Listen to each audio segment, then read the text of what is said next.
দৌড়ে আসছে আমার ছেলে না, আপনার ছেলে হতে পারে না, এই ছেলের তো বাবা নাই। আল্লাহ এই ছেলের তো বাবা থাকতে পারে না। কি বলেন আপনি? আপনি জানেন? হ্যাঁ আমি জানি। এই ছেলের বাবা নাই, সত্যি করে বলো এই ছেলের বাবাকে। সত্যি করে বলতেছি এই ছেলের বাবা তো নাই, এই ছেলের গার্জিয়ানের দায়িত্ব আমি তার চাচা। মুহাইলা বলতেছে রাহমাতুল লিল আলামিন, উভয় জাহানের রহমত হিসেবে আল্লাহ তাআলা এই ছেলেকে সিলেক্ট করেছেন। নবুয়তের শেষ জামানার নবী হিসেবে আল্লাহ তাআলা এই বাচ্চাকে সিলেক্ট করেছেন। আল্লাহু আকবার বলেন। শেষ জামানার নবী হবেন আপনি কেমনে জানলেন? তোমরা যখন আসতেছিলাম আমি অদূরে থাকার পরে আমি ওখান থেকে লক্ষ্য করেছি এই বাচ্চাটা, এই শিশুটা যেদিকেই যায় আল্লাহ তাআলার হুকুমে আকাশের মেঘমালারা তাকে ছায়া দেয়। শুধু এতটুকুই নয়, রাস্তার পাশের গাছ পাথর সব কিছু তাকে চিন্তা করতেছিল। আল্লাহু আকবার। কোন নবী ছাড়া গাছপালা তরুণতা কাউকে একটু চিন্তা করে না কোনদিন। আমাদের কিতাবের মধ্যে আমি এই ছেলের ব্যাপারে পড়েছি, আর এই ছেলের অপেক্ষায় আমি এতদিন এই গির্জায় আছি।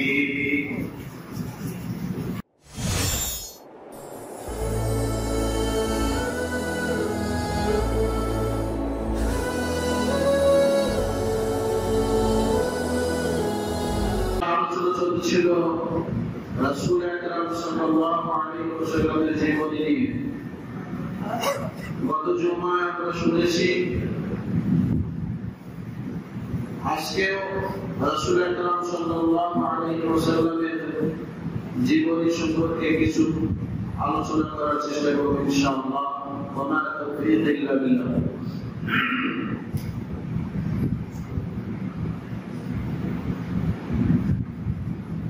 রাসূল আকরাম সাল্লাল্লাহু আলাইহি ওয়াসাল্লামের জন্মের আগ থেকে আল্লাহ রাব্বুল আলামিন দুনিয়াতে বরকতের সৃষ্টি করেছেন, বরকত দেখাইতেছেন। এ সম্পর্কে আপনারা আলোচনা শুনেছেন। এই ধারাবাহিকতায় রাসূল সাল্লাল্লাহু আলাইহি ওয়াসাল্লাম যখন জন্মগ্রহণ করেছেন, এরপরেও আল্লাহ তাআলা এই বরকত, এই রহমত দুনিয়ার জমিনে জারি রেখে দিয়েছিলেন। আমিনা রাসূলকে জন্ম দিয়েছেন। এরপরে আমিনার কাছ থেকে মক্কার রীতিনীতি অনুযায়ী দুধ পান করানোর জন্য হযরত হালিমার কাছে পাঠানো হয়। এর মাঝখানে একটা জিনিস জেনে রাখতে হবে, রাসূল আকরাম সাল্লাল্লাহু আলাইহি ওয়াসাল্লাম কার দুধ পান করছিলেন। এক নম্বর, রাসূল জন্মের পরে স্বীয় মাতা আমিনা দুধ পান করেছেন। এরপরে আবু লাহাবের দাসী ছিল একজন সুয়াইবা, এই সুয়াইবা দুধ পান করেছেন। এরপরে রাসূল আকরাম সাল্লাল্লাহু আলাইহি ওয়াসাল্লাম হালিমার কাছে গিয়ে হালিমা দুধ পান করেছেন। কয়জনের দুধ পান করছেন? তিনজন। যেমন হালিমার উটের মধ্যে বা দানার মধ্যে যখন রাসূলকে দিয়েছেন তখন থেকেই তো বরকত শুরু হয়ে গেছে। শুনেছেন আপনারা? হালিমার বাড়িতে যাওয়ার পরে বরকতে ভরপুর হয়ে গেছে। হালিমা বলে, আমার বকরিগুলোর স্তনের মধ্যে দুধ ছিল না, এই স্তন দুধে ভরপুর হয়ে গেছে। আমার পাড়াপড়শির মহিলারা আমার কাছে আসে, হালিমা তোমার বকরিগুলো কোথায় নিয়ে যা? তোমার বকরি এত দুধ দেয়, তুমি একটু বলো না যে আমাদের বকরিগুলো ওখানে নিয়ে যাবে, তাহলে আমাদের বকরিগুলো দুধ দেবে। হালিমা বলেন, বকরির কোন কামালিয়াত এখানে নাই।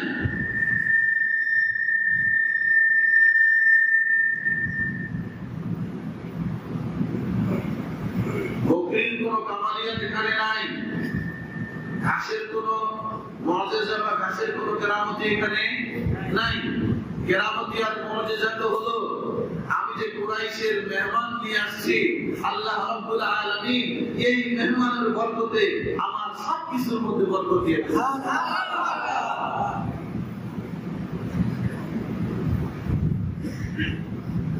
হালিমার ছোট্ট একটা মেয়ে ছিল, সীমানা। এই ছোট্ট মেয়েটা বকরির পাল নিয়ে যাইতো, মরুভূমিতে বকরি চড়াইতো।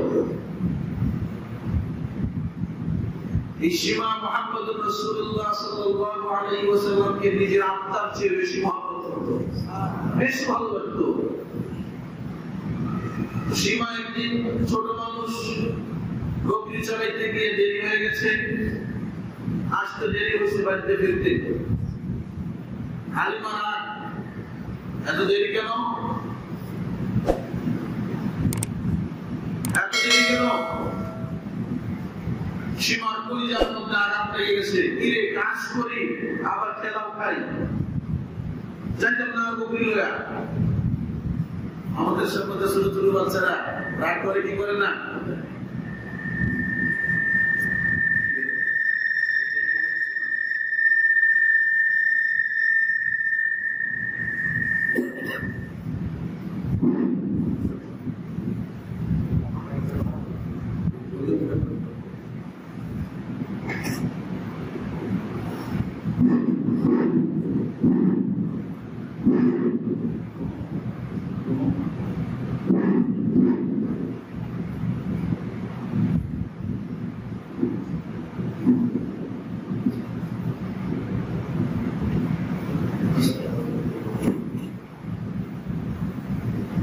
সীমা বলতেছে রাগ করে যে না, তুমি যখন রাগই করছো তাহলে আর বকরি নিয়ে যাবো না।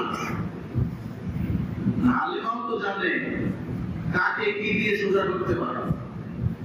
বাবা মা সন্তানের নরম জায়গা সম্পর্কে জানে না, জানে না? স্পর্শকাতক স্থানে আঘাত করলে সকলেই সোজা হয়ে যায়। হালিমা তো জানে নরম স্থান কোথায়। আচ্ছা ঠিক আছে, যাবো না, না গেলাম তোমার কুরাইশি ভাই না খেয়ে মরবে, আমার কি? তোমার কুরাইশি ভাই না খেয়ে মরবে।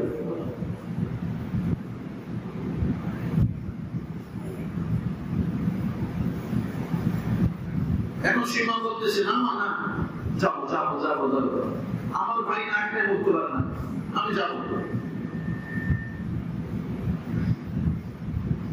হযরত সীমা হালিমাতুস সাদিয়াকে ডাকতে বলতেছে, আম্মা বকরি নিয়ে আমি যাব, কিন্তু শর্ত একটা আছে,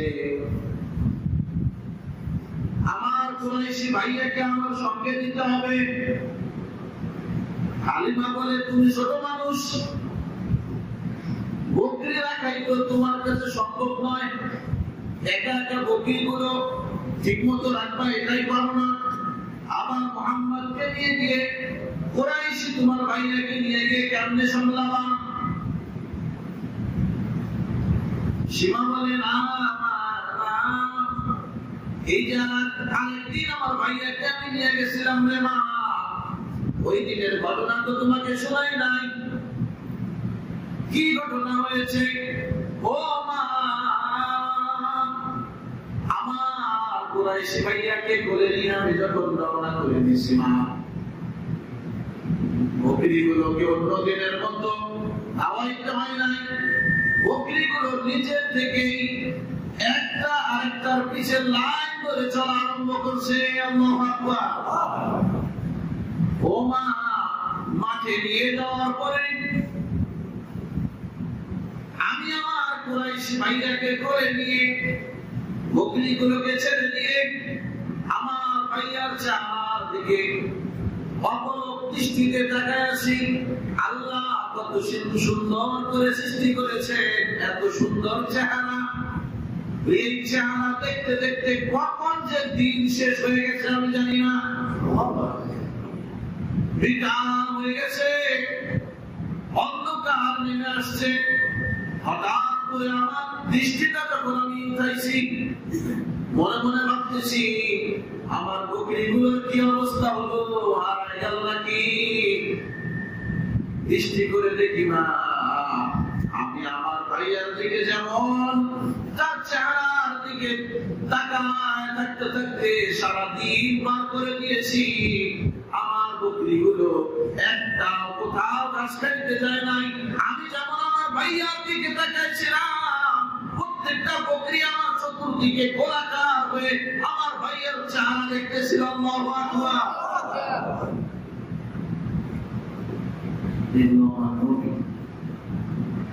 আমি আপনি নবী চিনি না, কিন্তু ছাগল বকরিরাও নবীর চিনছে। হযরত হালিমার কাছে রাসূল আকরাম সাল্লাল্লাহু আলাইহি ওয়াসাল্লাম 2 বছর ছিলেন। সাধারণত বাচ্চাদেরকে কতদিন দুধ পান করানো হয়? 2 বছর। এখানে জায়গা রাখতে হবে 2 থেকে 2.5 বছর পর্যন্ত হলো দুধ পান করানোর নিয়ম। ছেলে বাচ্চা হলে 2.5 বছর, মেয়ে বাচ্চা 2 বছরই আনা। বলবেন যে হুজুর আমাদের সমাজে তো 4-5 বছর খাওয়ায়, এটা অনুমতি দেয়নি আপনাকে শরীয়ত। 2.5 বছরে ছেলে বাচ্চার দুধ ছাড়াই দিতে হবে। 2.5 বছরের পরে দুধ পান করাইতে পারবেন না, এগুলো মনে রাখতে হবে। তো হালিমার কাছে 2 বছর দুধ পান করছে। 2 বছরের মধ্যে এত বরকত পাইছে হালিমা, যার কারণে এত বরকত আসতেছে, এত মুনাফা হইতেছে, এত লাভ হইতেছে। এই জিনিসটাকে কেউ হাতছাড়া করতে চায়? আর ভাই আলাদিনের চেরাগ যদি আপনি পান, আলাদিনের চেরাগ গল্প শুনছি না, এই আলাদিনের চেরাগ পাইছেন আপনি, 2 বছর উপভোগ করে এটা কি কাউকে দিয়ে দিবেন? না, সারা জীবন আমার কাছে থাক। নিয়ম হলো 2 বছর রাখা, 2 বছর পরে ফিরাই দিতে হবে। হালিমা মনে মনে বুদ্ধি করছে, কেমনে মুহাম্মদকে রাখা যায় নিজের কাছে, বরকতগুলো হাতছাড়া করা যাবে না, কিন্তু নিয়মত পালন করতে হবে। 2 বছর পরে মুহাম্মদুর রাসূলুল্লাহকে মক্কায় নিয়ে গেছেন মায়ের কাছে। ওই সময় মক্কা নগরীতে মহামারী দেখা দিয়েছিল। হালিমা কৌশল করলো, ও আমিনা, আমাদের গ্রাম অঞ্চলের ভাষাগুলো খুব সুন্দর, আবহাওয়া সুন্দর, মুহাম্মদ যদি আমার কাছে আরো কিছুদিন থাকে, শারীরিক গঠন সুন্দর হবে, ভাষাও সুন্দরভাবে শিখতে পারবে। এই জন্য তোমার কাছে আরজি করি আমিনা, মুহাম্মদকে আর কিছুদিন আমার কাছে রাখার অনুমতি দেন। আমিনা তো বুঝতে পারছেন কি জন্য মুহাম্মদকে রাখতে চাই। হযরত হালিমা আমিনাকে ডাক দিয়ে বলতেছে, আমিনা, একটা গোপন কথা আমি তোমাকে বলি। আমি হালিমা তো অনেক জায়গায় সফর করেছি, কিন্তু তোমার পুত্র মুহাম্মদের মতো কোন সন্তান আমি কোন এলাকায় দেখি নাই। আমিনা ডাক দিয়ে বলতেছে, হালিমা কি বলো?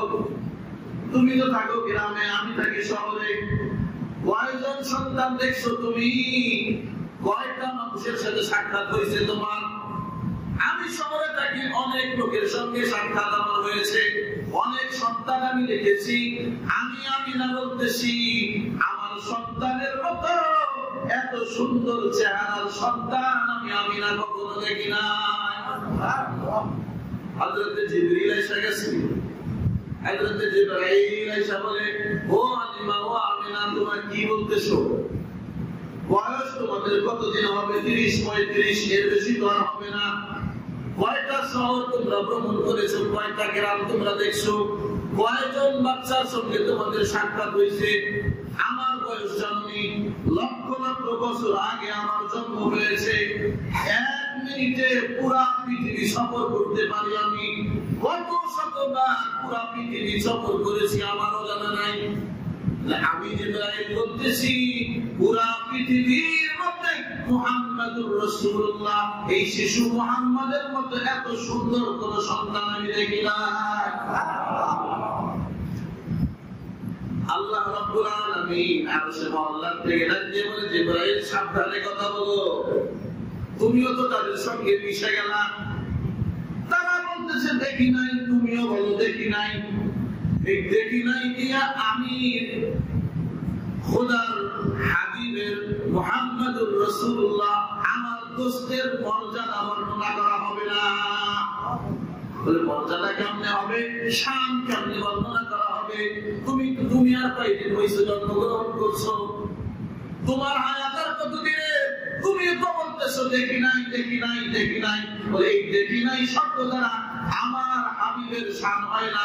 আমার হাবিবের শান হলো আমি খালেক, আমি সমস্ত মাখলুককে সৃষ্টি করেছি, পুরা পৃথিবীর মাখলুকের সৃষ্টিকর্তা আমি। আমি আল্লাহ বলতেছি, পৃথিবীর শুরু থেকে নিয়ে শেষ পর্যন্ত আমার হাবিবের মতো একটা মাখলুকও আমি সৃষ্টি করি না। এই না নবীর শান বর্ণনা হয়ে গেছে। নবীর শান বর্ণনা করতে হয় এইভাবে, এমন কথা বলতে হবে যেটা অন্য নবীর মধ্যে নাই, এমন গুণ বর্ণনা করতে হবে যে গুণ অন্য নবীর না। তাহলে না আমার আপনার নবীর শান বর্ণনা হলো।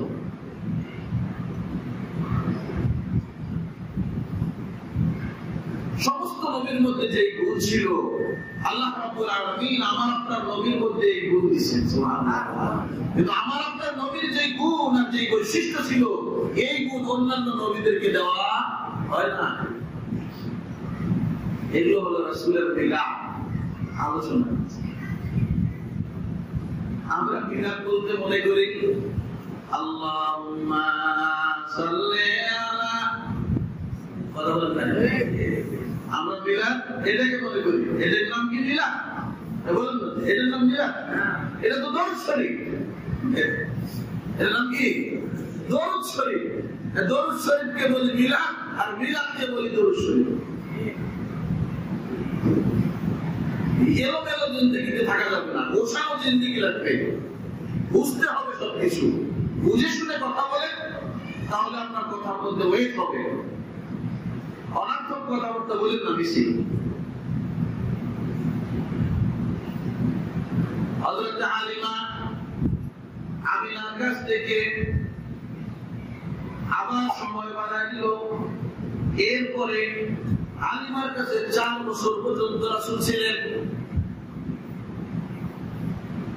একদিন দুধ ভাইদের সঙ্গে বকরি চড়াইতে গেছে, বকরি নিয়ে মাঠে গেছে। মাঠে যাওয়ার পরে হযরত জিবরিল আসছে ফেরেশতার বাহিনী নিয়ে।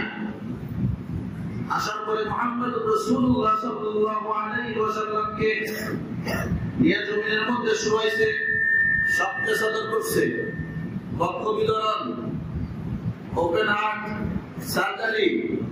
কল্পনা করা যায়? এখন তো ওপেন হার্ট সার্জারি আছে, এখন বোঝানো সহজ। 100 বছর আগে যদি এটা বলতেন যে মানুষের সিনা ফাইরা আবার সব কলকবজা বের করে ধুইয়া আবার সেট করে দেওয়া হবে, এটা কেউ বিশ্বাস করতো? বিশ্বাস করতো। অথচ 1500 বছর আগে আমার আপনার নবী যখন ছোট্ট 4 থেকে 5 বছরের বাচ্চা, ওই সময় রাসূলের ওপেন হার্ট সার্জারি হয়েছে। সবকিছু বের করে, হাতটাকে বের করে জমজমের পানি দিয়ে ধুয়ে এটাকে আবার ঠিক করে দিচ্ছে। সব পুরাতন দুধ দিয়ে এসে আলিমারে বলছে, আলিমা আপনার পালন পুত্র এই কাহিনী হয়েছে। দৌড় দিয়ে গেছে, যাওয়ার পরে দেখে যে না, মুহাম্মদুর রাসূলুল্লাহ সব ঠিকঠাক আছে। ভাবছিল যে এটা চিহ্ন বোঝা দিতেছে। আলিমা ভয় পেয়ে গেছে, অন্যের সন্তান নিয়ে আসছি, সময়ও শেষ, আবার সময় বাড়ায় আনছি, কিন্তু একই ঘটনা ঘটে গেল। যদি কিছু হয়ে যায় তাহলে তো জরিমানা আমার দিতে হবে, জরিমানা আমার দিতে হবে। যাই হোক, 4 বা 5 বছর বয়স যখন, ওই সময় আমিনার কাছে ফেরত দিয়ে আসছে, না বল তোমার সন্তান তুমি রাখো, এই ভয়ের মধ্যে আমি আর থাকতে পারবো না। যার সন্তান তার কাছে বুঝাই দিয়ে আসছে। রাসূলের বয়স যখন 6 বছর, মুহাম্মদুর রাসূলুল্লাহ মাঠে যায়, অন্যান্য বাচ্চারা খেলাধুলা করে, রাসূল বসে বসে দেখে। খেলা শেষে সবার গার্জিয়ানরা এসে বাচ্চাকে নিয়ে যায়। একদিন নবী আর নাই, সন্ধ্যা হয়ে গেছে, নবীকে পাওয়া যেতেছে। আমেনা খুঁজতে খুঁজতে দেখে মাঠের মধ্যে এক কর্নারে বসে কাঁদতেছে। কেন কাঁদলে? আমেনা জিজ্ঞেস করার পরে নবী বলেন, মাগো, সবার পিতা খেলা শেষে বাচ্চাদেরকে নিয়ে যায়, কিন্তু আমাকে নেওয়ার জন্য তো কেউ আসে না। আমিও তো ছোট মানুষ, আমাকে নেওয়ার জন্য তো আমার বাবা আসে না। আমার বাবা কোথায়? মায়ের কলিজা কেটে যাচ্ছে। ছোট্ট বাচ্চার এই প্রশ্নের উত্তর কেমনে দিবে? মায়ের গর্ভে থাকা অবস্থায় 6 মাসের বাচ্চা যখন, তখন বাবা মারা গেছে। 6 বছর বয়সে আইসা সন্তানের এই প্রশ্নের উত্তর দেওয়া লাগতেছে। এরপরে আমিনা বাড়িতে গিয়ে শ্বশুরের কাছে বিদায় নিছেন, অনুমতি দিচ্ছেন যে আমার স্বামীর কবরটা জিয়ারত করে আসবো। আমার সন্তান তার পিতাকে দেখার জন্য আকুল বেকুল হয়ে গেছে, তার পিতার কবরটা তাকে দেখায় নিয়েছে। আব্দুল মুত্তালিব অনুমতি দিয়েছেন, সমস্ত ব্যবস্থা করে দিচ্ছেন। উম্মে আইমান দাসী ছিল, দাসীকে সাথে দিয়ে দিয়েছে। মদিনা ইয়াসরিবে কবর জিয়ারতের পরে আবওয়া নামক স্থানে, ওখানে আমেনা অসুস্থ হয়ে পড়েন। এই অসুস্থতার কারণে আবওয়া নামক স্থানে আইসা আমেনা ইন্তেকাল করেন। আল্লাহ। মায়ের গর্ভে 6 মাসের সন্তান যখন, তখন বাবাকে হারাইছেন। 6 বছর আইসা পিতাকে হারাইলেন, একবার পুরা এতিম। রাসূল আকরাম সাল্লাল্লাহু আলাইহি ওয়াসাল্লাম একবার এতিম। উম্মে আইমান নিয়ে আসছেন, আসার পরে দাদার কাছে বুঝাই দিচ্ছেন, বাপ নাই মা নাই, কে পালন করবে? দাদা জিম্মাদারি দিচ্ছেন। বলে দাদা এত ভালোবাসতেন, নিজের কলিজার চেয়েও বেশি ভালোবাসতেন। আব্দুল মুত্তালিব মুহাম্মদকে খুবই ভালোবাসতেন।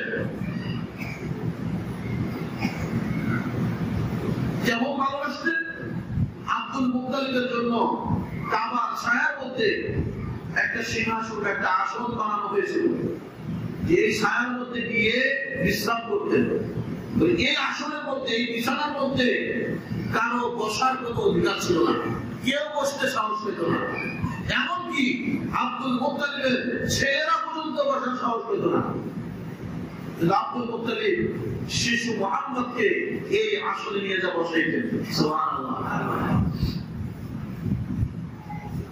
কোন সময় একা একা গিয়ে নবী বসতেন ওখানে, কেউ যদি বাধা প্রদান করতো, আব্দুল মুত্তালিব তাকে রাগান্বিত হয়ে রাগ হয়ে তাকে বলতো যে না, আমার এই নাতিকে তোমরা বসতে বারণ করো না, এর আলাদা মর্যাদা আল্লাহ রাখছে, আলাদা মর্যাদা রাখছে।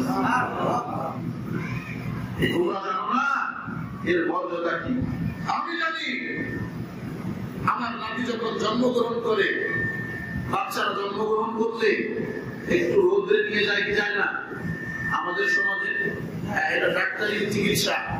কোন বাচ্চার যদি জন্মগত এই রোগ থাকে, কি বলে এটাকে, হাঁপানি রোগ, শ্বাসকষ্ট ইত্যাদি রোগ থাকে, এই রোগগুলো এই সূর্যের তাপে ভালো হয়ে যায়। এই জন্য সূর্যের তাপের মধ্যে দেখবেন মা বোনেরা নিয়ে বসে থাকে। রাসূল যখন জন্মগ্রহণ করছেন, এরপরে দাদা সংবাদ শুনে আয়েশা নিছেন নাতিকে। আব্দুল মুত্তালিব বলে, আমার নাতিকে যখন নিয়ে গিয়ে কাবার পাশে আমি রোদের মধ্যে বসছি, আমার গায়ে তো রোদ লাগতেছে, কিন্তু মুহাম্মদের গায়ে রোদ লাগে না। আল্লাহু আকবার। আয়েশা বলতেছে, বৌমা রোদরে নিয়ে গেলাম নাতিকে, কিন্তু কে জানি আমার নাতির উপরে সাদা জমে আছে। সুবহানাল্লাহ। এই হলো সেই মোহাম্মদ, এটা তোমরা পালন করো না। দাদার এই ছায়াটাও বেশি দিন থাকলো না, 2 বছর 8 বছর বয়স যখন নবীর হয়ে গেল, 8 বছর বয়সে তার দাদা ইন্তেকাল করেন। আল্লাহ রাব্বুল আলামিন তার নিকটতম বান্দা যারা হন তাদেরকে এইভাবে আল্লাহ পরীক্ষা করেন, সবকিছু নিয়ে যান। এজন্য আমাদের যাদের এরকম বিপদ আসে, এই বিপদ আসলেই ভাগ্য করা যাবে না যে আল্লাহ আর কাউকে কিছু দেয় না, সবার বাপ মা দাদা দাদি সবকিছুই আছে, আমার বাপ মাও গেল, দাদা দাদিও গেল, সব সন্তান গেল, এরকম বলি কি বলি না? বলে হ্যাঁ, এটা বলা যাবে না। আল্লাহ যাকে বেশি পছন্দ করেন তার থেকে বেশি পরীক্ষা দেন। আমার আপনার নবীর দাদা ছিল, দাদাও চলে গেলেন, বলে এরপরে জিম্মাদারি আসলো চাচার উপরে, আবু তালেবের উপরে। আবু তালেবের পারিবারিক অবস্থাও বেশি ভালো ছিল না, কিন্তু মুহাম্মদ রাসূলুল্লাহকে যখন লালন পালনের দায়িত্ব দিয়েছেন, আল্লাহ তাআলা তার সংসারের মধ্যে বরকত দিয়ে ভরপুর করে দিয়েছেন। সুবহানাল্লাহ। কেন দিবেন না আল্লাহ? আল্লাহ তো বলছেন কোরআন পাকের মধ্যে বলে দিয়েছেন না যে তোমাকে আমি ইয়া হে নবী ওয়া মা আরসালনাকা, হে নবী আপনাকে আমি পাঠাইলাম রাহমাতাল লিল আলামিন, উভয় জাহানের রহমত আর বরকত হিসেবে পাঠাইলাম। সুবহানাল্লাহ। যেখানে যাবে সেখানেই বরকত, হালিমার ওখানে গেছে হালিমার ওখানে বরকত, চাচার এখানে আসছে চাচার এখানেও বরকত শুরু হয়ে গেছে। খুবই মহব্বত করতেন আবু তালেব, অনেক ভালোবাসতেন নবীকে, এত ভালোবাসতেন এত সঙ্গ দিয়েছেন যে এক মুহূর্ত তার থেকে আলাদা হবেন এটা আবু তালেব বরদাস্ত করতে পারেন। 12-13 বছর বয়স যখন সিরিয়ায় সফর করবে ব্যবসায়িক কাফেলা নিয়ে আবু তালেব যাওয়ার জন্য রেডি হয়ে গেছে। ভাতিজাকে সঙ্গে নিবেন কিনা এই ব্যাপারে চিন্তা করতেছেন। একবার চিন্তা করে আমার ভাতিজাকে সঙ্গে নিয়ে যাব, আবার মনে মনে ভাবে ছোট মানুষ, এত ছোট মানুষকে কেমনে নিয়ে যাই। আবার ভাবেন এখানে তো আমি একা আলাদা থাকতে পারবো না। পরিশেষে সঙ্গে নিলেন ব্যবসায়িক কাফেলা নিয়ে। প্রতিমধ্যে যখন শাম দেশের সিরিয়ার যাওয়ার আগে যখন এক জায়গায় কাফেলার বিরতি দেওয়া হলো, ওই সময়ে খ্রিস্টান পাদ্রী একজন ছিলেন, বুহাইরা গ্রাম, বুহাইরা রাহেব। এই বুহাইরা এই কাফেলাকে দেখার পরে বুহাইরা এই গির্জার মধ্যে অনেক দিন যাবত, কিন্তু কোন কাফেলাকে সে রিসিভ করার জন্য আসে না। মুহাম্মদ রাসূলুল্লাহ আবু তালেবের এই কাফেলা যখন আসছে, বুহাইরা নিজে আসছে রিসিভ করার জন্য, বলে নিজে আসছে রিসিভ করার জন্য। আসার পরে সব লোক দামি দামি লোকদেরকে বাদ দিয়ে সবাইকে অবাধ্য করে শিশু মুহাম্মদের কাছে গিয়ে বসে বলছেন, এই সন্তানটা কার, এই ছেলেটা কার? আবু তালেব দৌড় দিয়ে আসছে, আমার ছেলে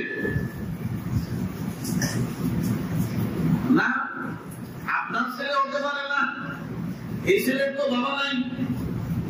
আল্লাহু আকবার। এই ছেলের তো বাবা থাকতে পারে না। কি বলেন আপনি? কেমনে জানেন?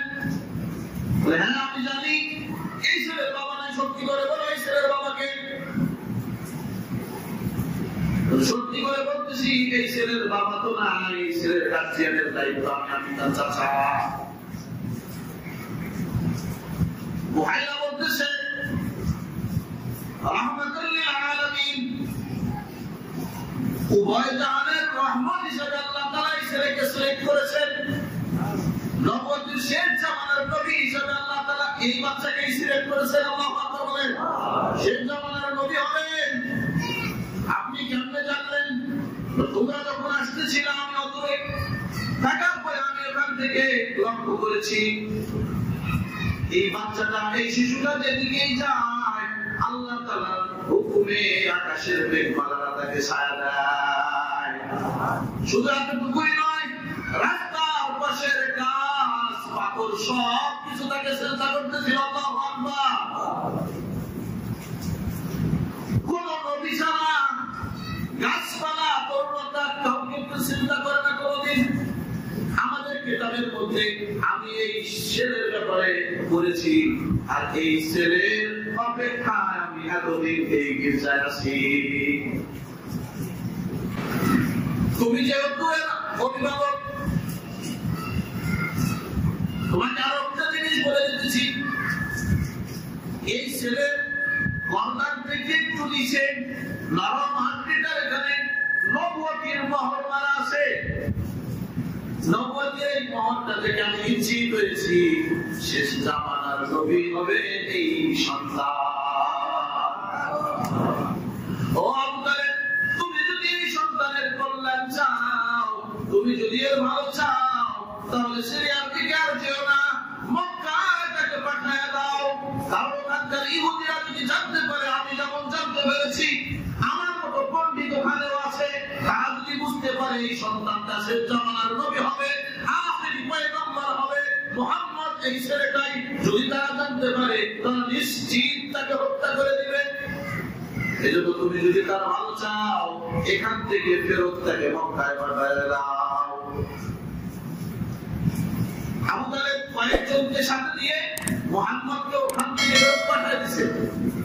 ওখান থেকে ফেরত পাঠায় দিয়েছে, মক্কা আসছে। আবু তালেব সব ব্যবসা বাণিজ্যের কাজ শেষ করে আসছে। আসার পরে আমার আপনার নবীর বয়স যখন 18-20 বছর 21 বছর, ওই সময়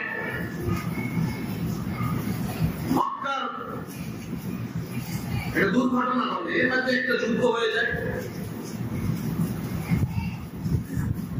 কুরাইশ এবং অন্য আরেকটা গোত্রের মধ্যে যুদ্ধ হয়। এই যুদ্ধটা হয়েছিল হারাম, যে মাসগুলোকে হারাম করা হয়েছে, আশহারে হুরুম আছে, এই আশহারে হুরুমের মধ্যেই যুদ্ধটা হয়েছিল।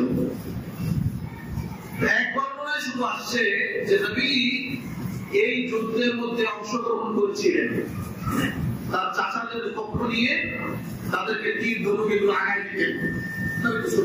18 বছরের। কিন্তু আমরা এটা বিশ্বাস করি না, কোন সহি বর্ণনা মধ্যে পাওয়া যায় না। আহলে সুন্নাত ওয়াল জামাআতের আকীদা হলো সকল নবীরা কি মাসুম, নিষ্পাপ। সকল নবীরা কি মাসুম, এটা বিশ্বাস করতে হবে। যদি কোন নবীর ব্যাপারে আপনার দিলের মধ্যে আসে যে ওই নবী গুনাহ করেছে, অপরাধ করেছে, তাহলে আপনার ঈমান নষ্ট হয়ে যাবে। মনে থাকবে ইনশাআল্লাহ। কোন নবীর ব্যাপারে গুনাহ করার সন্দেহ পর্যন্ত আনা যাবে না, সব নবীরা মাসুম। এজন্য আমাদের বিশ্বাস যে আমাদের নবীও এই ধরনের অন্যায় কাজে অংশগ্রহণ করতে পারে না। রাশায় হুরুমের মধ্যে যুদ্ধ হয়েছে, এটা অন্যায় কিনা? অন্যায়। এই অন্যায় কাজের মধ্যে আমার আপনার নবী অংশগ্রহণ করেছে, এটা আমরা বিশ্বাস করি না। যাই হোক, ওই বছরই মক্কার মধ্যে একটা ঘটনা ঘটে। সে ঘটনা হলো দূর এক গোত্র থেকে এক প্রবাসী, মনে করেন অন্য জায়গা থেকে এক লোক আসছে ব্যবসা করার জন্য মক্কায়। মক্কার কুরাইশ বংশের একজন তার মালগুলো খরিদ করছে। খরিদ করার পরে তাকে টাকা দেন, কিনে নাই, মাল দিছে ঠিকই কিন্তু টাকা দেন। ক্ষমতার রাপট, এটা কি ভাই? ক্ষমতার রাপট। আমি আপনি অন্য কোথাও গেলে, এখান থেকে মনে করেন ঢাকা গেছি, ঢাকাইয়ে গোলাপান ক্ষমতা দেখায় কি দেখায় না? পারলে আপনার গায়ের পোশাক পর্যন্ত খুলে দিতে চায়, কথা বলে ঠিক না? এরকম মাল দিছে কিন্তু টাকা দেয় নাই। এই ব্যক্তি অনেক দিন পর্যন্ত তার পিছিয়ে ঘোরাফেরা করছে, ঘোরাঘুরি করার পরে পায় না, সে তাকে পাত্তাই দেয় না। এরপরে মক্কার বড় বড় নেতা যারা ছিল নেতাদেরকে জানাইছে, তারাও যখন পাত্তা দেয় না, তারাও কিছু করতে পারতেছে না। এই ব্যক্তি মক্কার এক পাহাড় আছে, এই পাহাড়ের চূড়ায় উঠছে, উঠার পরে এখানে দাঁড়া জোর আওয়াজে বিরহের কিছু কবিতা পাঠ করা শুরু করছে। ওই জমানায় কবিতার প্রচলন ছিল, এই কবিতা দিয়ে সকলের অন্তরের মধ্যে আঘাত করছে। ওই সময় মক্কার নেতা যারা ছিলেন সবাই মিলে একত্রিত হয়েছে। একত্রিত হওয়ার পরে তারা চিন্তা করতেছে যে কি করা যায়, কি করা যায়। ওই সময় যুবক নবী মুহাম্মদুর রাসূলুল্লাহ সাল্লাল্লাহু আলাইহি ওয়াসাল্লাম পরামর্শ দিয়েছেন সবাইকে যে একটা সংগঠন করা যায়। কি করা যায়? একটা সংগঠন করা যায়। এই সংগঠন করে তাহলে এই সংগঠনের মূল নীতি থাকবে, তাদের কাজ থাকবে হলো যে এই সমাজের মধ্যে যেন অন্যায় অবিচার আর না হতে পারে, যারা দুঃখী দরিদ্র আছে তাদেরকে সাহায্য সহযোগিতা করা এই সংগঠনের মূল দায়িত্ব হবে। সংগঠন হয়ে গেল, সংগঠনের নাম দিলেন মুহাম্মদুর রাসূলুল্লাহ সাল্লাল্লাহু আলাইহি ওয়াসাল্লাম। কি নাম দিয়েছিলেন? হিলকুল ফুজুল। হিলকুল ফুজুল। এই হিলকুল ফুজুল নামে একটা সংগঠন রাসূল আকরাম সাল্লাল্লাহু আলাইহি ওয়াসাল্লাম এখনো কিন্তু নবী হন নাই, এই যুবক অবস্থা, যুবক বয়সে নবী হওয়ার আগেই মানুষের কল্যাণের জন্য, মানুষের দুর্দশা নিবারণের জন্য, মানুষের অভাব প্রশ্নের জন্য সংগঠন করলেন। আমরাও যারা যুবকরা আছি আমাদের সমাজে এরকম সংগঠন করি কি করি না? অনেক জায়গায় ক্লাব হয়, অনেক জায়গায় অনেক যুবকেরা সমিতি করে, করে কি করে না? বলে ক্লাব করতেছি খেলার জন্য। আমাদের এই ক্লাব থেকে কি হবে? ক্রিকেট খেলা হবে, ফুটবল খেলা হবে, হাডুডু খেলা হবে, কাবাডি খেলা হবে। এই ধরনের খেলার জন্য আমরা ক্লাব সংগঠন করে থাকি। আমি যুবকদের পায়ে হাত দিয়ে বলবো, আমাদের এই ঘটনার থেকে, আমার নবীর চরিত্র থেকে আমাদের নেওয়ার মতো কি আছে? নবী যেমন যুবক বয়সে সংগঠন করেছিলেন যে এই সমাজের সব অন্যায় মোচন করার জন্য, দরিদ্রদের দরিদ্র মোচন করার জন্য, সমস্ত অন্যায় অবিচার রুখে দেওয়ার জন্য এই সংগঠনের প্রতিষ্ঠা হয়েছিল। আমাদেরও উচিত এই ধরনের সংগঠন গড়ে তোলা। রাজি আছেন তো ইনশাআল্লাহ? এই যুবকরা বলেন রাজি আছেন তো ইনশাআল্লাহ?